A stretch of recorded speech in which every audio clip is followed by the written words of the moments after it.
நமஸ்தே. இன்றைக்கி நம்ம ராஷ்டிர பாஷா பேப்பர் 1ல் கேட்கக்கூடிய இஆர்சி பார்த்துட்ருக்கோம்.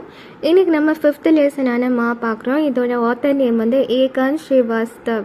ஓகே, ஏகாந்த் ஸ்ரீவாஸ்தவ். இப்போது இந்த லெசனில் 2 இஆர்சி இருக்குது, அதை பற்றி நம்ம இன்றைக்கி பார்க்க போகிறோம். ஓகே, ஃபஸ்ட்டு இஆர்சி பாருங்கள். மா ஃபடி கமீஸ் பர் பவிஷ்ய கா ஃபூல். இதில் பாவ் கீஜியன்னு உங்களுக்கு ரோம் லெட்டர் இருந்துச்சுனாலே நீங்கள் இஆர்சின்னு தான் அண்டர்ஸ்டாண்ட் பண்ணிக்கணும். இல்லை 2 ரோமன் நீங்கள் எழுதுவீங்க, மீன்ஸ் 2 ஹெட்டிங் எழுதணும். கவி பரீட்சா பாவ். ஃபஸ்ட்டு கவி பரீட்சாவில் நீங்கள் வந்து ஆத்தரை பற்றி சொல்வீங்க. பாவில் இந்த லைனோட எக்ஸ்ப்ளனேஷனை நீங்கள் வந்து சொல்லுவீங்க. यह पद्यांश माँ नामक कविता से दिया गया है. इसके कवि श्री एकांत श्रीवास्तव है.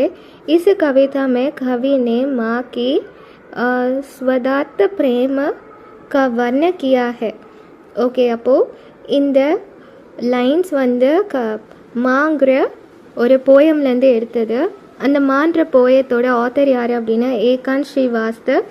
இதில் இந்த போயட் வந்து ஒரு அம்மாவோட செல்ஃப்லெஸ்ஸான லவ் பற்றி எக்ஸ்பிளைன் பண்ணியிருப்பாங்க. ஸோ அது இந்த பாவில் நம்ம இப்போ பார்க்கலாம். कवि कहते हैं कि माँ अपनी संतानों के भविष्य का निर्माण खूब करती है. माँ अपने बच्चों की कमीज की चेड़ पर पैबंद लगाते हुए उनके भविष्य के फूल काटती है.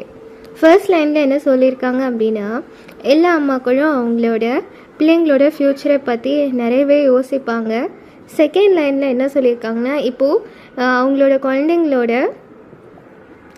ட்ரெஸ்ஸில் ஏதாவது ஒரு சின்ன ஹோல் வந்தால் கூட அதுக்குன்னு ஒரு பேட்ச் ஒர்க்லாம் பண்ணி அவ்வளோ ப்ரொடெக்டிவாக பார்த்துப்பாங்க. அவங்களோட ஃப்யூச்சரை வந்து ஒரு ஃப்ளவர் மாதிரி அவங்க டிசைன் பண்ணுவாங்க, அந்த மாதிரி சொல்லியிருக்காங்க. ஓகே, இதுதான் இந்த ஃபஸ்ட்டு இஆர்சி. இப்போ செகண்ட் இஆர்சி பார்க்கலாம்.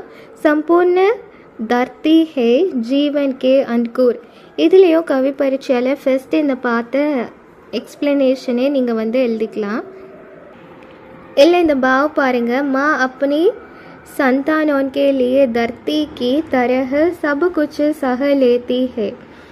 அதாவது ஒரு அம்மா வந்து எவ்வளோ நாளும் பொறுத்து போவாங்க அவங்களோட பிள்ளைங்களுக்கு அப்படின்னு சொல்லியிருக்காங்க. பூமியை மாதிரி எல்லாத்தையுமே பொறுத்து போவாங்க அப்படின்னு சொல்லியிருக்காங்க.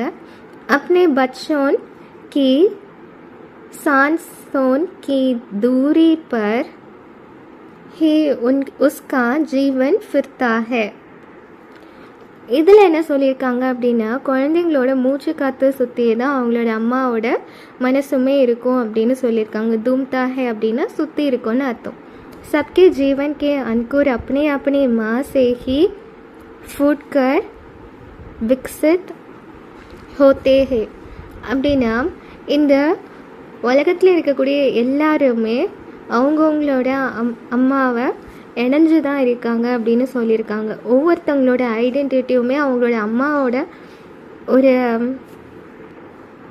ஒரு ரிலேஷன்ஷிப்லேருந்து தான் எல்லாமே அவங்களுக்கு கிடைக்குது அப்படின்னு சொல்லியிருக்காங்க. ஓகே, ஸோ இந்த லெசன் பொறுத்த வரைக்கும் ஆத்தர் வந்து சிம்பிளாக அவங்களுடைய ஒரு அம்மாவுக்கும் ஒரு குழந்தைக்கும் இருக்கக்கூடிய ஒரு அழகான ஒரு உறவை பற்றி நல்லா எக்ஸ்பிளைன் பண்ணியிருக்காங்க. இது உங்களுக்கு ஈஸியாக தான் இருக்கும். இந்த லெசன் இன்றைக்கி உங்களுக்கு புரிஞ்சிருக்குன்னா மறக்காமல் லைக் பண்ணுங்கள், ஷேர் பண்ணுங்கள், சப்ஸ்கிரைப் பண்ணுங்கள். धन्यवाद.